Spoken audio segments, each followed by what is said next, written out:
Welcome once again to the program Transforming Lives One at a Time. So happy you've chosen to join us for today's program. I am your host, Dianne, and of course on this program we seek to find solutions to real problems that we face here in society. Today's program, very interesting, I promise you. And on today's program, we'll be speaking about that drive to succeed. My guest today is Daughter of the Soil, born right here in beautiful Tobago East, Delaford to be precise, and later she migrated to the United Kingdom. Apostle Amryl Reuben is an apostolic leader of Speak Life Ministries alongside her husband, Prophet Joel Reuben. She's an educator who specializes in special needs education in schools and focuses on leadership, excellence, and service as a trainer and life coach. She's also a co-author, entrepreneur and family magistrate in the United Kingdom. She wears so many hats, but here today she is Magistrate Amryl Reuben, or should I say your worship. Welcome to the program and welcome home to beautiful Tobago. Glad to have you. Thank you so much, Dianne. It's a pleasure to be here, and thank you for inviting me. Yes. Well, I know, first of all, that your Speak Live team is currently in Tobago hosting a couple of meetings. How has that been going? I prefer to take the words of one of our guests, one of our participants actually, and they said it was awesome. We had a leadership program on Saturday, a Kingdom Leadership Summit, and we were so blessed to have 24 ministries. Wow. 24 ministries uniting under one roof. Yes. It was awesome. That's indeed. amazing. That's amazing. Well, tell us a bit about your early years growing up in Tobago, and what was your experience like coming from humble beginnings? And humble indeed it was. I always believe that we never forget where we come from. That's key. And I grew up in Delaford, in the country. Yes. And I'm proud to say that. My growing up years were wonderful years, were outdoors years. Nowadays the young people don't know what that is like very True. much. But I was able to be outside a lot. Family has always been key, and it was. I had lots of aunties and uncles around. I grew up actually with my grandparents for the most part of my childhood. Okay. And so I would always talk about my grandfather in particular. I loved both my grandmother and grandfather, Yes. but my grandfather, I was just spoiled. But he really saw something in me that he spoke life into me from an early age. Even though he wasn't what we would call saved, he nurtured me. My grandmother nurtured me. My uncles and aunties nurtured me, and those humble beginnings were very pivotal for us. So Right. that was great. And from early, I also loved learning, and so I had those opportunities available.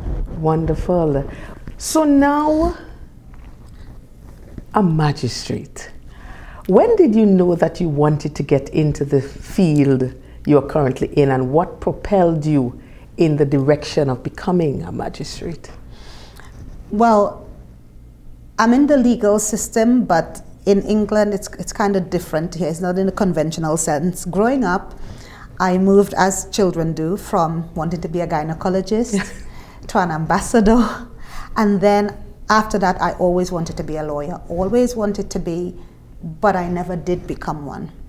I went to Bishop's High School, Tobago, and I had the opportunity to obtain an open scholarship from the University of the West Indies, and I could have studied anything I wanted to study. However, friends' advice and the glamour of tourism, that's what I studied. Okay. I eventually worked in that field for a little bit, and then migrated to the UK, after which I went into teaching, and I've been teaching in the UK for over this year is 23 years. Then my daughter actually wanted to study law, and to study law you had to be going into the courts and to get an understanding of what the system was like. So I said, let me come with you. So I took her, I was taking her to the law courts. And then there was a prophetic word over my life to say that you would have governmental influence.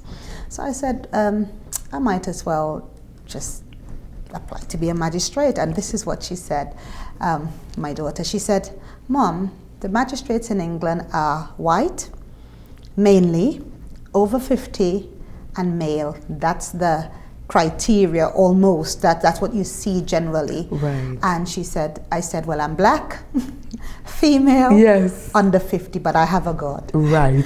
And I applied in 2023, March. And so many things happened in that year. I said, well, I'll just see how it goes. And it was an absolutely rigorous process. But in the end, in December of 2023, I was given my instrument of appointment by King Charles. Oh my. So that was... Well, congratulations to you. And you know, many times we look at persons who have accomplished much with great admiration, and rightly so. And again, congratulations on all that you have accomplished thus far. And most times we actually see the end result. Yes. The success story, but there is always a story behind that success story. Yeah. We don't see the many times you felt like giving up, when you felt like throwing in the proverbial towel. So let's talk about some of the challenges you had as you pursued your goals and some of the strategies you used to overcome them. Okay. One of them actually was financial. Growing up again, you know, one of the things we say to our children is that having that platform, some of us had to start from scratch, so to speak. So there was that issue. When I look back, I consider, had I not gotten that scholarship, where would I be today? Had I not gotten this, where would I be today? So it's a series of events that only God could orchestrate that took me through a process that brought me to where I am today. But not only a series of events, a set of people who were placed in my life and who have been strategically positioned to help me to where I am today. So in terms of strategy, I definitely say, of course, God, but also people. They have been placed there to help. So yes, the financial position, problems or issues or constraints, but the scholarship came. I always believe in improving yourself. And so I always looked out for opportunities for self-improvement, even when I didn't have the finances available. So I would look for free courses, and even, you know, when I was having my children on maternity leave, I would find courses and, you know, do international marketing at master's level because it was free, and different things like that, just enhancing my skills. Another challenge was, this is a Tobago thing, but not only, people wanting to keep you down. For reasons that, unbeknownst to you, you wouldn't think about. But I've learned we have a saying in England, keep calm and carry on. And so that's what I did. I kept climbing, and as you climb, they dropped off. You know, and I would encourage anybody today not to take that on, because it could keep you back. But look at the positive and move on, and know that you were made for more than where you are. And lastly, for me, loss. Loss was one of the challenges. In that very year that I was going after that, I lost my sister and my son. And so in the space of 3 weeks. And so that the day when I came back from burying my son, the next day, when I got into the country, I had to go to court. Because I had the final interview for the magistracy the following day. I said nothing. Up to now, they don't know that those things happen, because what? Life goes on, and in as much as we could sit wallowing, that drive, that understanding that even if it's just for his memory that I carry on, I got to carry on, because I was assistant head teacher in one school, and I remember saying to him, you know, I've just gotten this position. He said, Mom, I know you. You will go for head teacher. You will not stop there. Yes. So he knew that drive was there, Yes. that I would go. And so I kept going. And I said, Lord, I want something to show this year just to honor that memory. And I did. I got it. Wow. And it's amazing because the topic for today is the drive to succeed. Yeah. And as you were talking, I'm hearing the kind of passion. So I know you went towards your goals with a kind of determination, a kind of persistence, a kind of, listen, nothing would stop me from reaching my goals. Mm-hmm. And as you spoke about, persons just trying to keep you down, I remembered the story of an eagle. Because as the eagle begins to soar, many times you would have birds around the eagle, but they don't even worry about that, because when you reach a certain height, automatically those birds would not be able to breathe and they will automatically fall off. So as you spoke about that, that just came back to my mind. Yes. And it also says to me that in spite of whatever distractions, because all these were meant to distract you yes. from your goal, yes. from your drive to succeed, yes. but you kept the course. Okay. You yes. kept the course, and that is very commendable, because so many times, we get discouraged.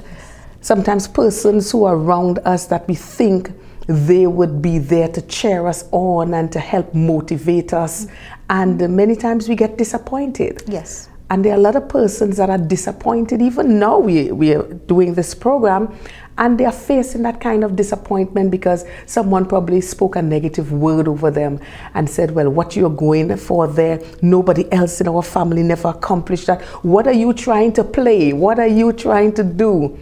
Mm-hmm. So yeah. At this, it's just amazing how persons could come into your life, persons that you think are there to spur you on, that can also be a distraction. Yes. So that is very, very important. I know for persons viewing, especially from Tobago and of course Trinidad and around the world, they are being challenged now and they are being inspired, and the message is clear.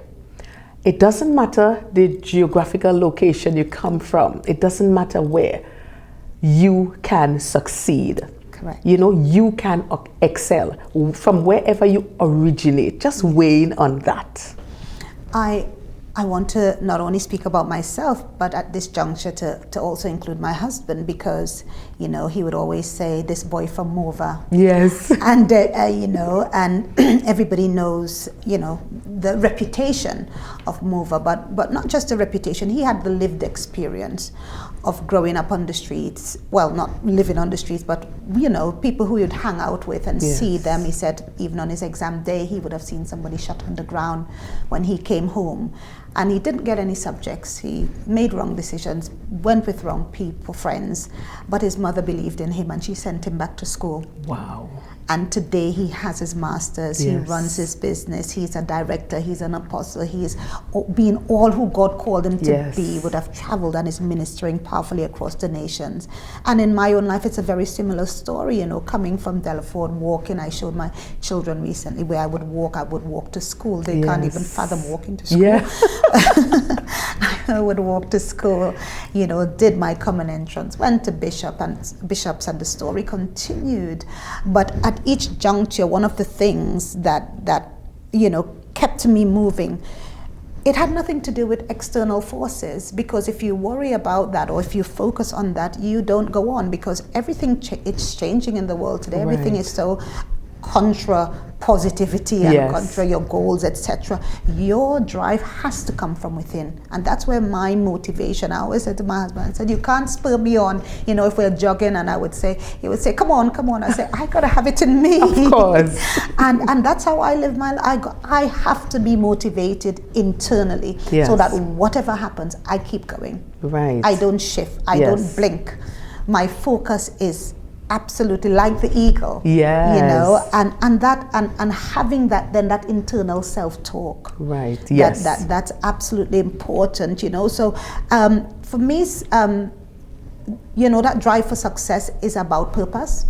It's about purpose and the mindset that you have that says, I will achieve my goal regardless. Right. And relentlessly going Yes. after that, not shifting. Things will come up in all our lives. Right. Everyone will have a down day. Everyone will have something that pulls them back. Life happens. But at the end of the day, what do we do when all the odds are stacked up against us and that goal is still there? We go after it. Yes. We go after it. We don't bend, we don't bow. And that's what fuels you. Nobody else could do it for us. Correct. So that encouragement and environment is big, but yet even in the midst of that, some people have come out of ashes. Yes. And they've still made it. And that's what I would say. Come out, push through the ashes. Yes.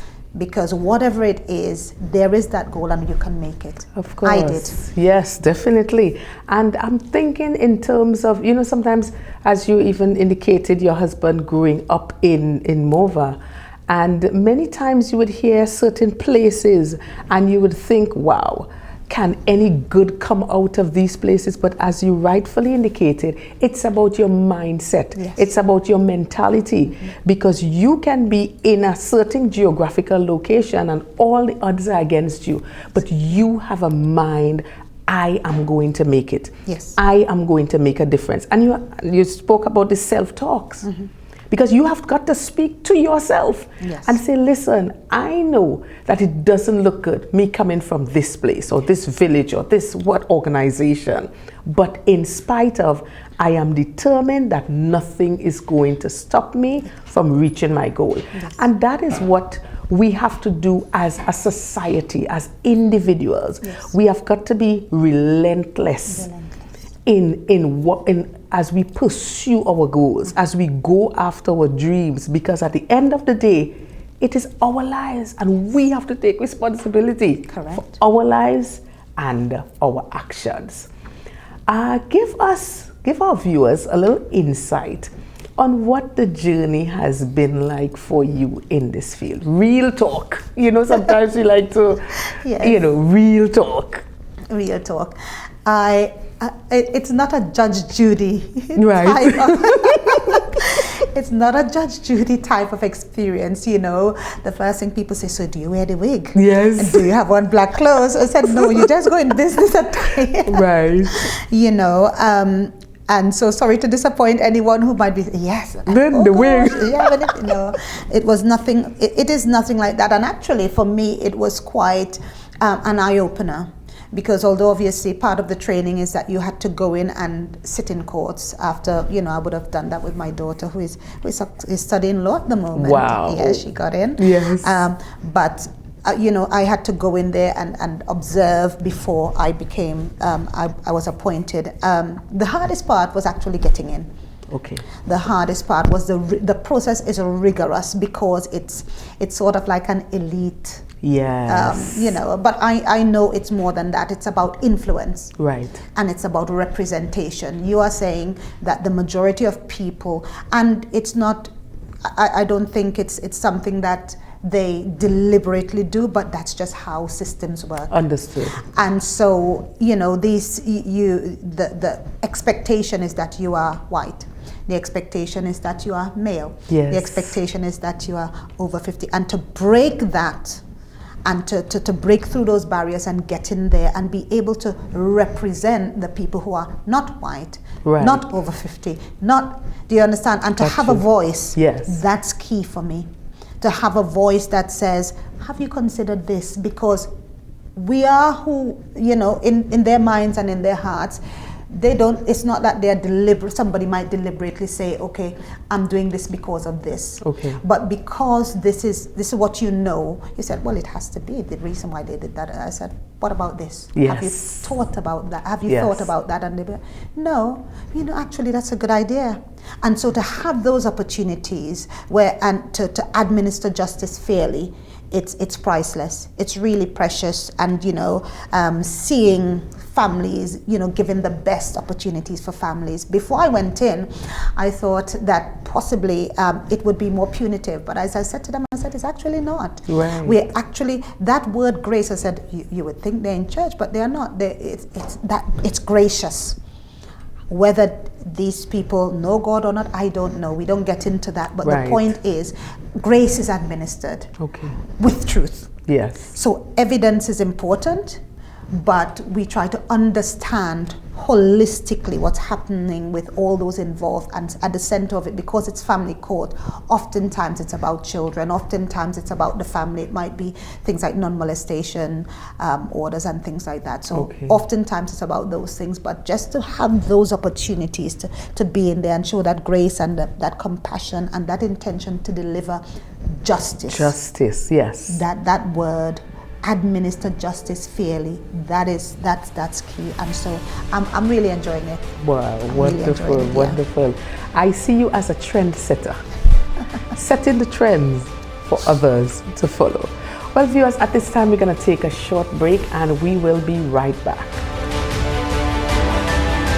If you're wondering where to find top-tier quality tiles and products to refurbish or renovate your wall, floor, or pool, well, your worry is over. Come to D-Cell's Tile and Ceiling Center, Storebay Local Road, opposite the Bonnecourt Primary School, Tobago, where you will find porcelain, mosaic, and ceramic tiles of the highest quality guaranteed. D-Cell's Tile and Ceiling Center also stocks thinset, grout, tile cutters, and yes, windows. Plus, a friendly smile and service that's second to none awaits you. So forget the hassle and get all the quality tiles you need right here in Tobago at D-Cell's Tile and Ceiling Center. Call us today at 460-8802, 639-8281. Opens Monday to Saturday from 9 a.m.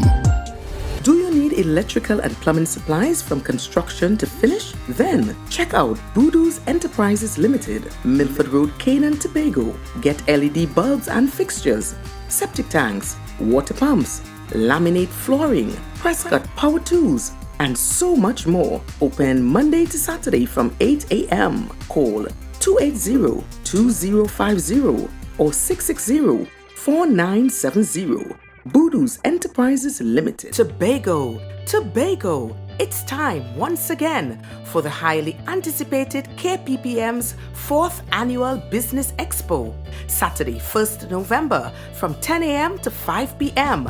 at Birchwood Legacy Park in Lowlands, Tobago.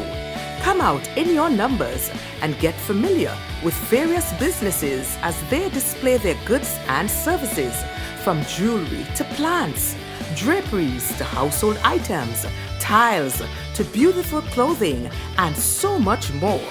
Delicacies, food, and drinks will also be on sale. Don't you miss this. KPPM's Business Expo, Saturday, 1st November, Birchwood Legacy Park, Lowlands. Call 376-8798.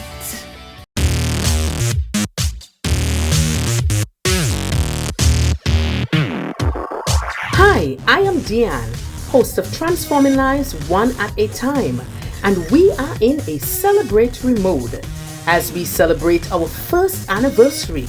Yes, 1 year of bringing to you programs that are relevant, inspiring, educational, uplifting, and informative. I would like to sincerely thank Almighty God and you, our treasured viewers, for your continuous love and support for the program. I look forward to many more programs as we continue on this journey of transforming lives one at a time. Thank you, thank you, thank you.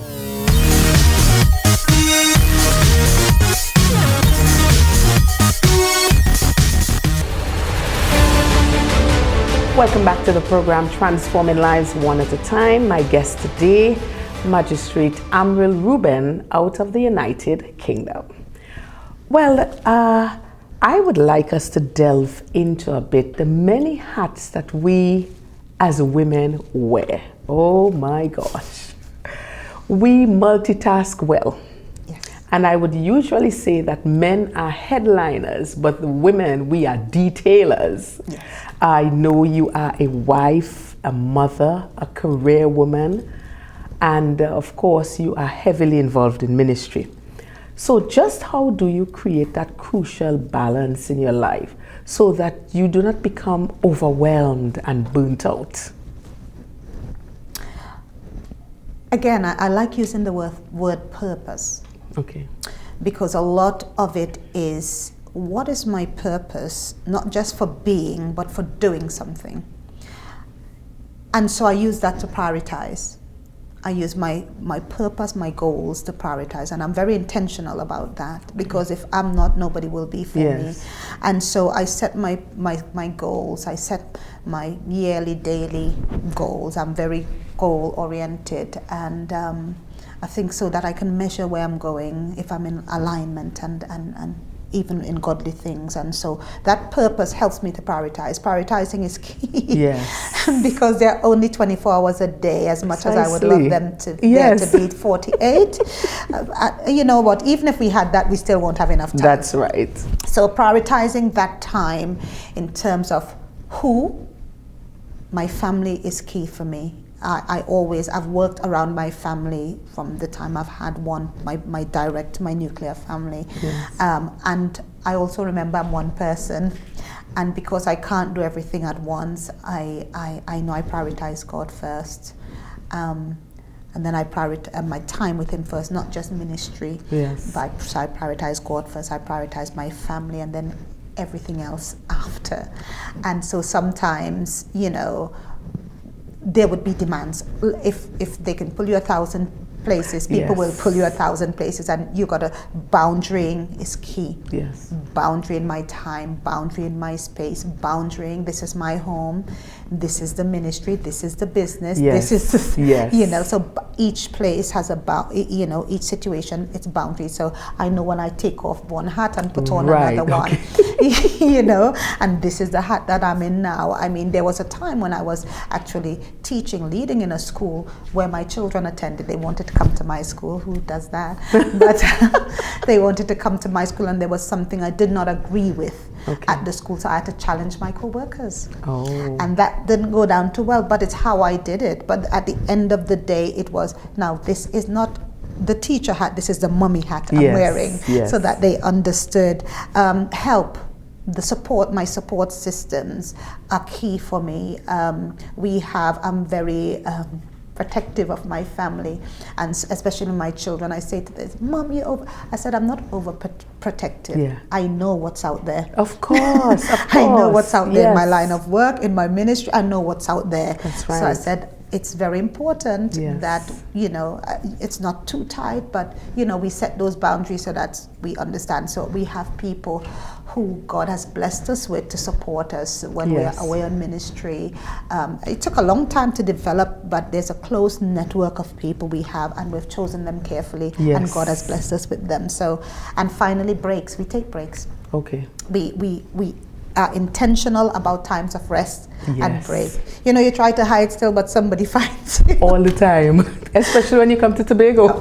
That's it, on the beach. Oh, prophet, oh, apostle. Oh, oh, Amryl now. Right. This is my Amryl hat. You know, I'm with my children. Yes. So, you know, but it's really those things, that purpose, that priority, those boundaries, and getting those help. People, you know, of all the bad things we are hearing in the world today, I can't commend people enough, because truly I've learned what the Bible says. There are more who are for us than those who are against us. Indeed. So even as we go through, and there are more who are for us. So let's see the good. Yes. Because there are good people out there. Of course. Well, I know we cannot speak about balance and not touch on the importance of having that robust support system. You touched on it just a bit. So the question is, what does your support system look like, and what keeps you on the top of your game every time, all the time? There are some drop balls, and you try to kick them below the table. Of course. But we always strive to be real. That's key. That's key for us. And in terms of our support system, though, there is me, who supports me, my family. My husband is my champion supporter. He is just wonderful. Yes. not one, because one is one. Two the full and three the full, right? Those are words I created. So two the full and three the full, when one just isn't enough. So I wouldn't charge you for that. He's a full package.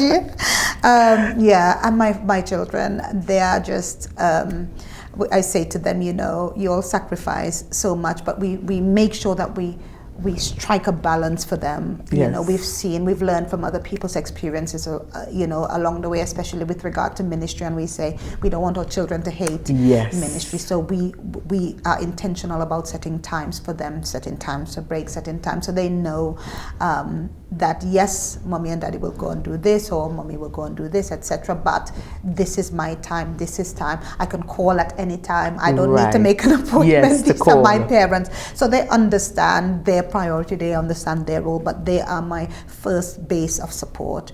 And then we need support for the children because we are out on ministry quite a lot. Yes. And the two are bigger. They would have pretty much flown the nest, and so we have one with us, and he travels with us at times now. But you know, it's to have that support for him when we are not there, and for him to understand. And we talk a lot as a family. We communicate a lot. We get their ideas in terms of what works and probably what didn't work for the elder one. So we learn from our mistakes and things like that. So that support we have, as I said, that close knit, that group of people who help us. They're there. They come to our house, and it's a mother and daughter who look after the children. They are used to them all through the years, and nobody else allowed to look after.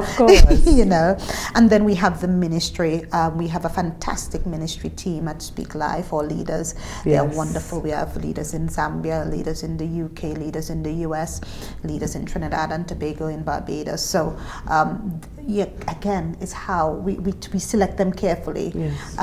Even more rigorous than any interview process, but we allow the Lord to guide us by His Spirit, and also their character. Yes. So and we've grown. Those who weren't our friends before have become very close to us. So you know, we've built a trusted circle around us, and they have been invaluable. Their support has been invaluable. And then we have other things like the business, the magistracy, all the other things that we do as a family. You know, they just throw in their support, and the wider church. Yes. The wider local church. When we went through our losses, we felt their support. Yes. God has been gracious. His grace was sufficient and continues to be. But physically on the ground, that support was immense. It carried us in huge ways. Even here, the community system in Tobago has been very helpful. My husband said, you know, in Trinidad we have funerals, but in Tobago you all have something else. I've never seen that. That level of support was especially immense. In the countryside. Exactly. Well, and I'm a country girl, so you know, they came out. Yes. And last but not least, our mentors.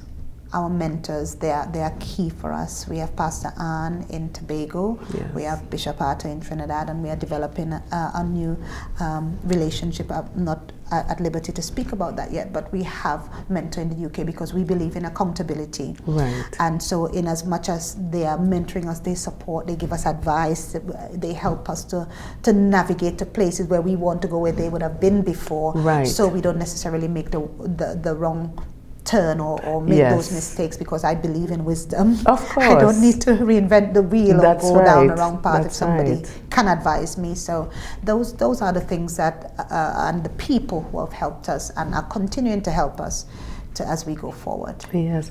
And what I'm hearing is that in that balance that you've created, one thing is clear, is God first, your family next, and the ministry after.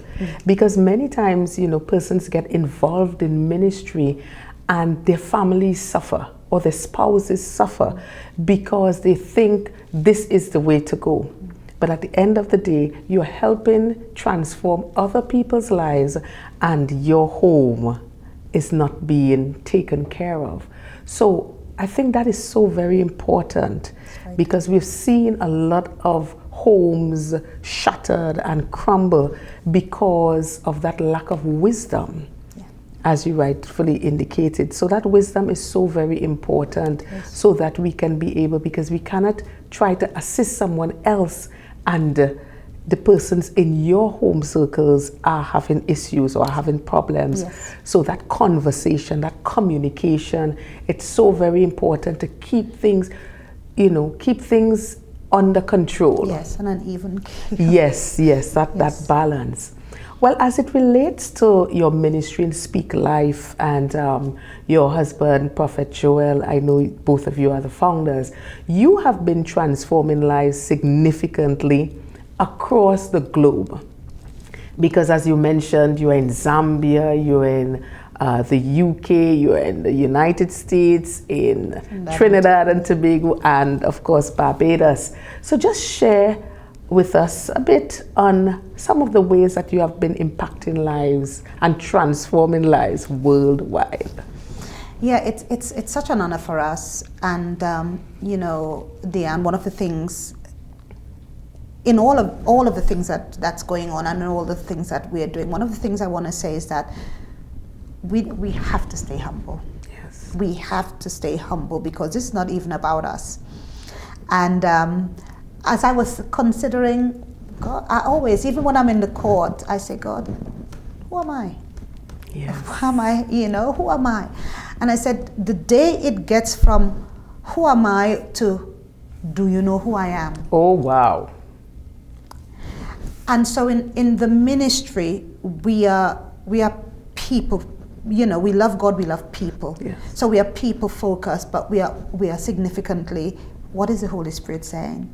And so we touch the real needs of people, similar to what you're saying about transforming life, because they're real issues. Of course. And in as much as we preach and teach, people are hungry.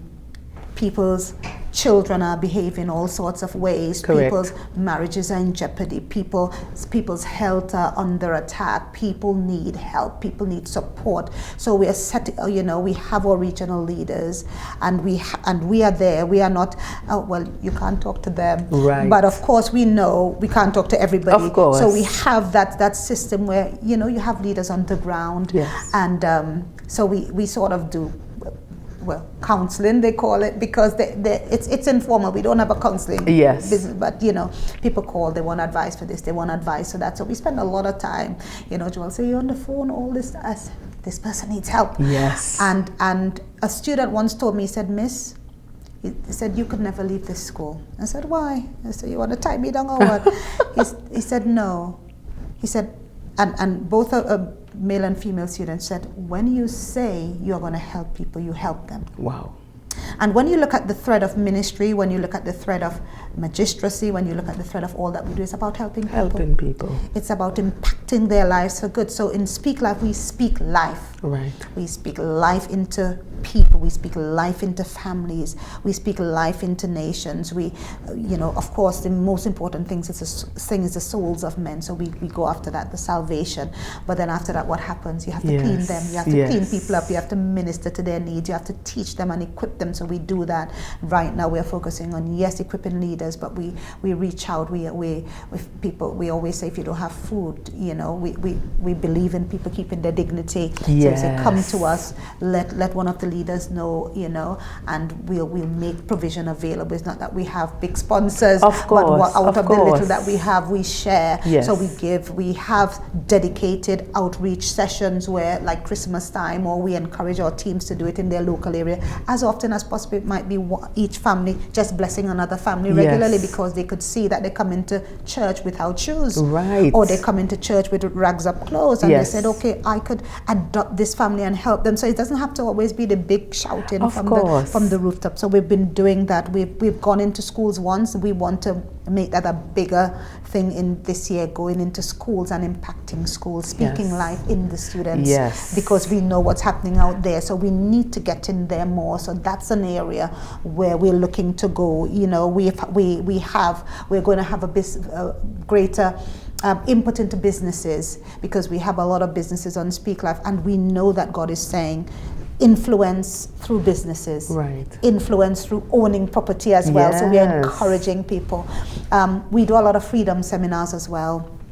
Debt freedom is a big thing for us, because God has blessed us in that way as well. So we said, we have received freely, we want to give. And even the book that Apostle Joel wrote, of Slaying the Debt Beast, that's free for anyone to come out of debt. So they go on joelreuben.com and they can order the book. Wow. They can get a download of it, via PDF. Yes. And things like that. So we are looking, the reason we are focusing now though on empowering leaders is because we want a wider reach.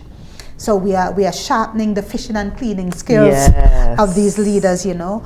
And lastly, a big thing for us is uniting the body of Christ, doing what we can. And the leadership, as I said, session on Saturday with 24 plus ministries there, that was mind-blowing. That is amazing. Mind-blowing. In Little Tobago, you know, in Trinidad, you don't even know there are 24 ministries. Right. 24 plus, they were kingdom businesses. So really doing that. So really ministering to the needs of people and saying, in word and in deed, yes, we're looking, the vision is about saving souls, it's about strengthening the brethren, strengthening families, and setting captives free. That's what the vision encapsulates. But how do we manifest that? How do we come out there and actually advance the kingdom so that you can live it, you can see it, you can taste it, you can be a part of it?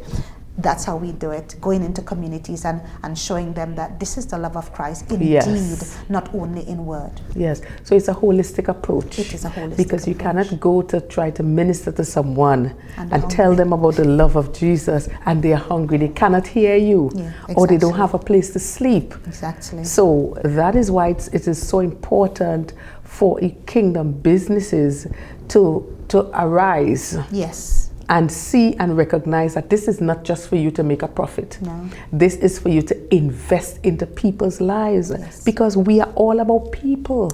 We are supposed to be about people. Indeed. And I continually say that we need to learn to empathize more with people. Yes. We need to start caring again for people. We need to start looking out for each other again. Even if we are doing it, we need to do it more. We need to step up our game. Yes. Because sometimes your neighbor might be out of food. You may not even know. And that's a person living right next to you. I'm not saying, because you know, sometimes we are proud people. We don't want others to know. But sometimes we have to, we have to be sensitive to people's needs. Yes. We can recognize, as you rightfully said, there might be a child and you may see that the shoe is all torn. You can do it in a proper manner. You're not looking for a photo up, but you could talk secretly to the parent and say, I realize such and such. What size is a you understand? And just do that. Yes. You don't have to do it for somebody else to see. Yes. But just doing that, and even in that, you are actually transforming a life one at a time.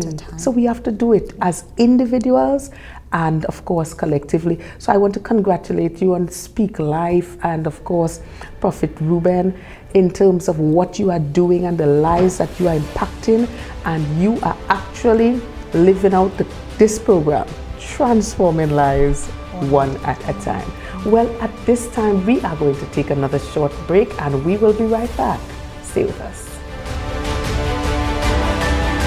If you're wondering where to find top-tier quality tiles and products to refurbish or renovate your wall, floor or pool, well, your worry is over. Come to D-Cell's Tile and Ceiling Center, Store Bay Local Road, opposite the Bonnecourt Primary School, Tobago, where you will find porcelain, mosaic and ceramic tiles of the highest quality guaranteed. D-Cell's Tile and Ceiling Center also stocks thinset, grout, tile cutters, and yes, windows. Plus a friendly smile and service that's second to none awaits you. So forget the hassle and get all the quality tiles you need right here in Tobago at D-Cell's Tile and Ceiling Center. Call us today at 460-8802, 639-8281. Opens Monday to Saturday from 9 a.m. Do you need electrical and plumbing supplies from construction to finish? Then check out Voodoo's Enterprises Limited, Milford Road, Canaan, Tobago. Get LED bulbs and fixtures, septic tanks, water pumps, laminate flooring, press cut power tools, and so much more. Open Monday to Saturday from 8 a.m. Call 280-2050 or 660-4970. Voodoo's Enterprises Limited. Tobago. It's time once again for the highly anticipated KPPM's 4th Annual Business Expo, Saturday, 1st November from 10 a.m. to 5 p.m. at Birchwood Legacy Park in Lowlands, Tobago. Come out in your numbers and get familiar with various businesses as they display their goods and services, from jewelry to plants, draperies to household items, tiles to beautiful clothing and so much more. Delicacies, food and drinks will also be on sale. Don't you miss this. KPPM's Business Expo, Saturday 1st November, Birchwood Legacy Park, Lowlands. Call 376-8798.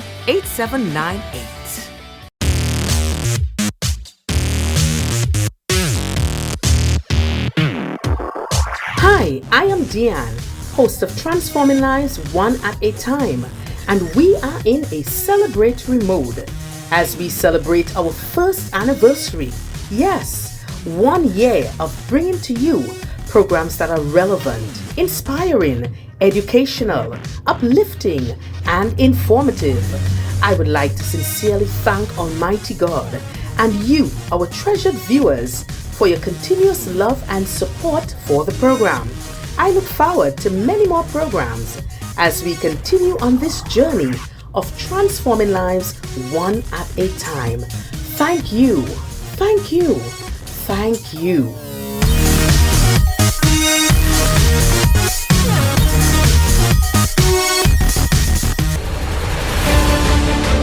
Welcome back to the program, friends. The conversation, I tell you, it's going very, very interesting, and I'm seeing my time is running away quickly, and I'm not very happy about that. All right, so Magistrate, I would like to touch on our older women, teaching our younger women how to be successful in life as it relates to taking care of their homes, their families, and the likes, and creating that proper balance. I would say I'm part of the younger women. Of course.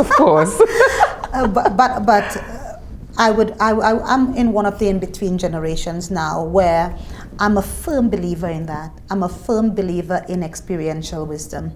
The older woman ought to teach the younger woman. So the experiences that I have had, sharing that with those in the next, in the 20s and their 30s and even in their teenage years, to help them to see what life could be like if you take this path, or what it could be like if you take another path.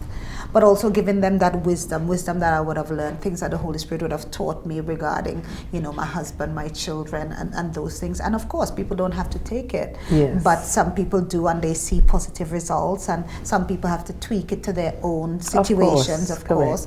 But, sharing, I think it's very important that we become more of a sharing people. Sometimes you say, I don't want nobody know my business in local parlance, and it's not necessarily about that. We can share our ups and downs without going into the fine details. We can share what we have learned. We can share skills. We can share strategies. We can share how did we overcome. And that's really important, that passing on. So for me, I love to sit around the older heads. I love to sit around and learn and hear their stories and glean. The thing is, it's a give and take, because if we want to pass on to the younger ones and they're not open to that, they're not going to receive it. So it's about fostering a generation of honor, that culture of honor within all generations, where we don't look down on the younger ones either. Of course. We understand that they are facing challenges that we couldn't dream of. Yes. We didn't go through. That this internet, social media generation, it's a beast in its own right. So helping them to navigate life and navigate it in a sensible way, in a godly way, in a victorious way. We got to sort of, you spoke about empathizing. We got to put ourselves in their shoes and say, you know what I did might not work for them in this way, but if we look at it this way, we turn the perspective a little bit, so they understand how, because it's the application of the skill, the application. So it might be the same nuggets, but how is it applied in this society, in this reality that they are living in now? So I'm a firm believer of that. In the community, in the church, in our families, in the nation, let's share, let's pass down what we've learned. It would save people a lot of heartache sometimes. Yeah, definitely. We have to bridge that gap. Mm-hmm. We have to bridge that gap where persons can be able to be free to share information, but in a loving manner. Yes. Not in a way, you see these young people, You know, not in a that condemnatory. no, because many of our young people, the younger generation, they want to reach out to the older generation, but sometimes they're like, these young people, I can't fight up with them. We have to fight up. We have to fight up, because remember, we are actually assisting another generation. Yes. Because there will become a time when the older generation will pass on, and we will be left. Yes. And then we have to continue that generational wisdom, as you spoke about. So it is very, very important, and as you indicated, in all spheres. So whether it be the churches, in our community councils, in our communities, in the various organizations, in the NGOs, in the business place, we have to be able to pass that kind of knowledge. Yes. Because we don't want the younger ones making the same mistakes that we did. They are supposed to be on a better footing, Yes, so that indeed. they can be able to influence their next. Yes. Yes, indeed. definitely. Well, I want to just shift gears a bit as it relates to your line of expertise. What do you believe are the most important qualities of a successful magistrate? Yes. Eye for detail is key. Eye for detail in terms of evidence, and not just being, swayed by one thing or the other, and definitely not being swayed by emotions. Yes. But having that objectivity, having that impartiality. One of the things in our training, we had to, our emotional intelligence about our own prejudices were brought to the fore. Yes. And we had to slay that beast right there and then, because obviously you're dealing with people's lives. So the training and, the constant reminders that, in as much as you don't like this or you don't like that, this is about people's destinies. Yes. So that objectivity, that impartiality is very important, and that eye for detail as it relates to evidence, the smallest thing could turn something, could cast a new light, and you're saying, oh, I didn't think about that. Right.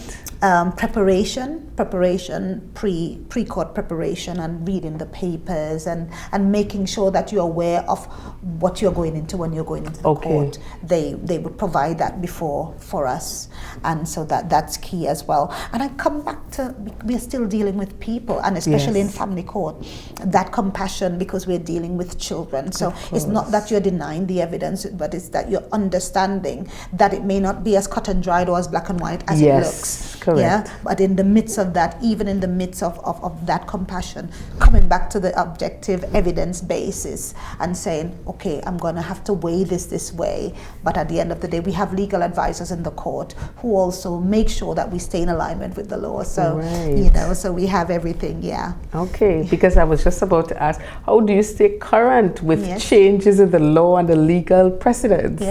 Well, that we have legal advisors, sometimes two in the courtroom, who are trained lawyers, trained solicitors, barristers, etc. We have a lot of training as well that we do coming into the magistracy, as well as we have some thick books. Yes, I see them sometimes and I'm like, wow. So the bench books, because we are called lay justices, they call us lay justices, magistrates, justices of the peace. So at the end of our names, you have the JP as well. Yes. That comes with that territory. So we have them, as well as rigorous training that continues. You can't continue without that training. We have mentors, and we have like checkpoints where they're checking that your knowledge and the administration of justice is just. Wow. So it's rigorously followed through, and it's been in the UK courts. It's been really bearing fruit all these years, and I'm so grateful to be a part of it. Very well, very well. Well, I know from where you sit, well, literally, in your capacity as a magistrate, that you have seen firsthand just how one can find themselves on the wrong side of the law and how it can severely affect their life. The far-reaching effects it has on family members and communities. I want you to speak to that. And yes, and I'm glad you change it from affecting their lives, because it's not just them. Right. When someone goes on the other side of the law, they could say, oh, it's my decision, etc. But the impact, the impact is not only on them, it's on their families, it's on their extended families, it's on their community. Correct. So it's understanding that some of the situations we have to deal with, they literally rip families apart. Literally. And so it's understanding that, and you adjudicating in the midst of that and maintaining your composure, because you are seeing things that you're like, you know, you wish never happened. Safeguarding, we have a lot of safeguarding issues and custody issues, and issues that can change the trajectory of someone's life. Right.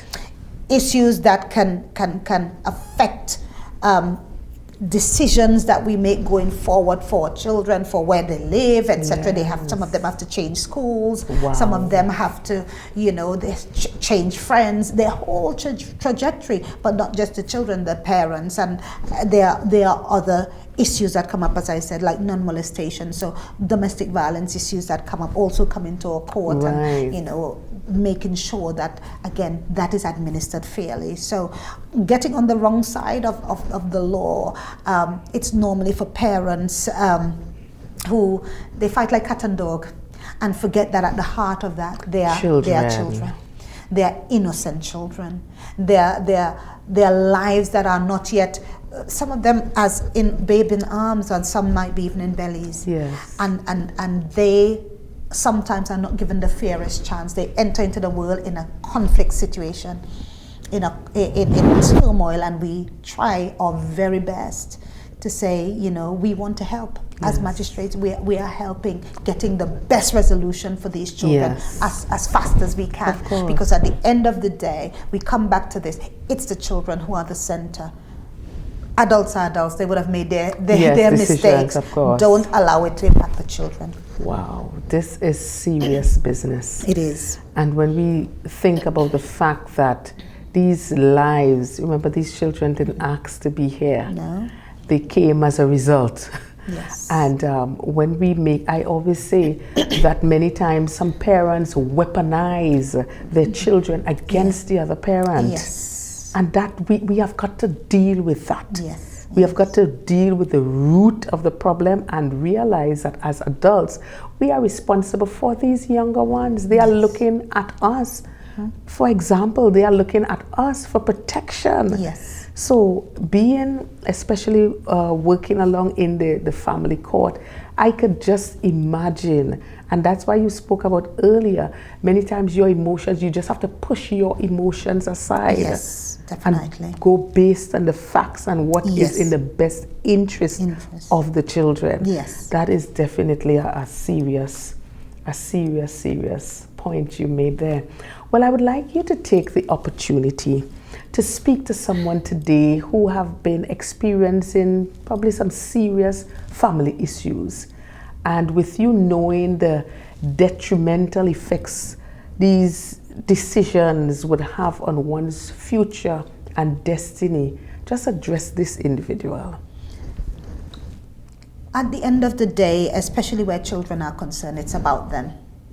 And if you're listening and you're in the midst of some sort of, whether it be court battle or some sort of conflict where children, or even it might be spouse against spouse, that at one time, if it's spouses, that at one time you had a civil relationship, you had a loving relationship, and at the end of the day, you might not be in that relationship again, but human to human, showing that humanity. So at the end of the day, and when it concerns children, they are the center. Let's leave our weapons aside, leave our acrimonious relationship aside, and put the children back to the center and really think, is this what I want for my legacy? Is this what I want for my children? Is this what I want for my community? Because we are raising children for the community. Yes. They will live somewhere, and wherever they live, the impact continues to remain.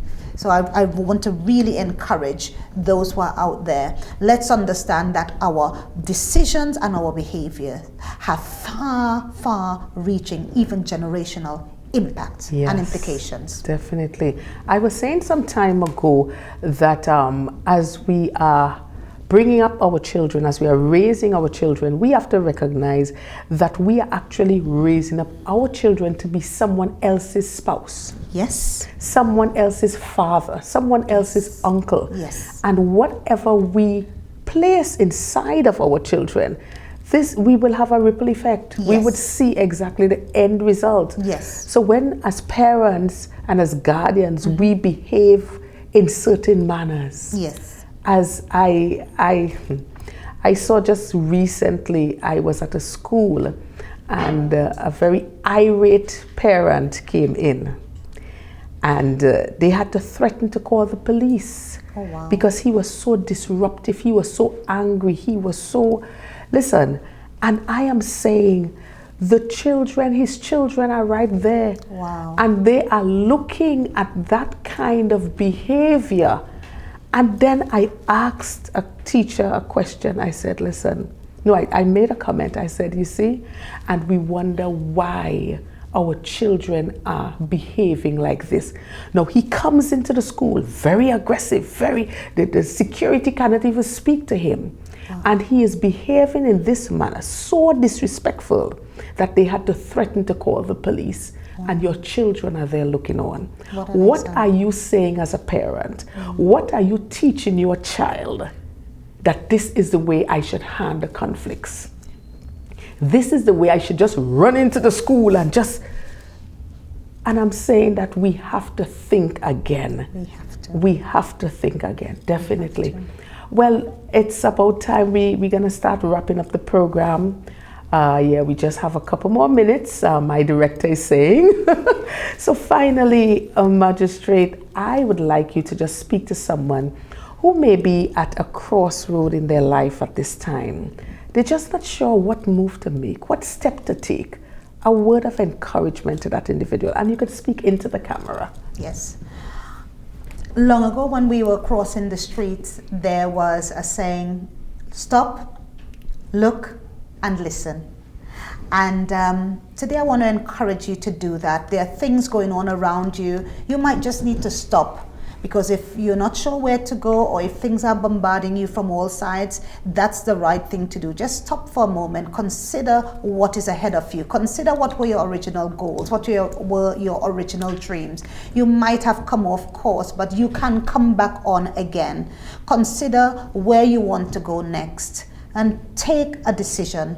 Don't waver, because you can go in, just take a decision with where you are strongest, where you feel this has been my goal all the time. If you need help, get help, because you might need help. Focus on that goal and follow. Go after it with all that you have. Throw everything at it and don't stop until you reach it. You are able, you are well able. With God, all things are possible. So go after your dream, because in each of you, there is the drive to succeed.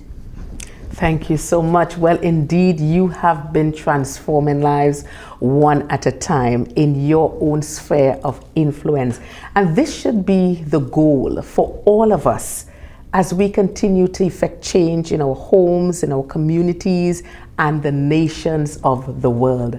Well, I want to thank you so much, Magistrate, Your Worship, Amryl Reuben. Or just Amryl. Or just Amryl. For being a part of the program today, Transforming Lives One at a Time. It was certainly a pleasure having you all the way, I like to say this, all the way from the United Kingdom. And I wish you the best and in your future endeavors, and of course, Speak Life, and in everything that you put your hands to do, I declare that it is already blessed and you would flourish. Amen. And I wish you all the best in every detail of your life. Thank you. All right. So thank you, viewers. I am certain that this program would be very beneficial, would have been very beneficial to you. I am encouraging you to share the information. You can get us on Transforming Lives One at a Time on our Facebook page or on our YouTube channel. You can subscribe, like, comment, share. Share the word, spread the word. Who knows? Someone out there may just be needing that drive to succeed. Well, it's not where you start. It's rather how you finish. As usual, I leave you with the definition of transformation, which is an internal shift that brings us into alignment with our fullest potential. Hey, we've got this. See you next time. Tobago, Tobago. It's time once again for the highly anticipated KPPM's 4th Annual Business Expo, Saturday, 1st November from 10 a.m. to 5 p.m. at Birchwood Legacy Park in Lowlands, Tobago. Come out in your numbers and get familiar with various businesses as they display their goods and services, from jewelry to plants, draperies to household items, tiles to beautiful clothing, and so much more. Delicacies, food, and drinks will also be on sale. Don't you miss this. KPPM's Business Expo, Saturday, 1st November, Birchwood Legacy Park, Lowlands. Call 376-8798.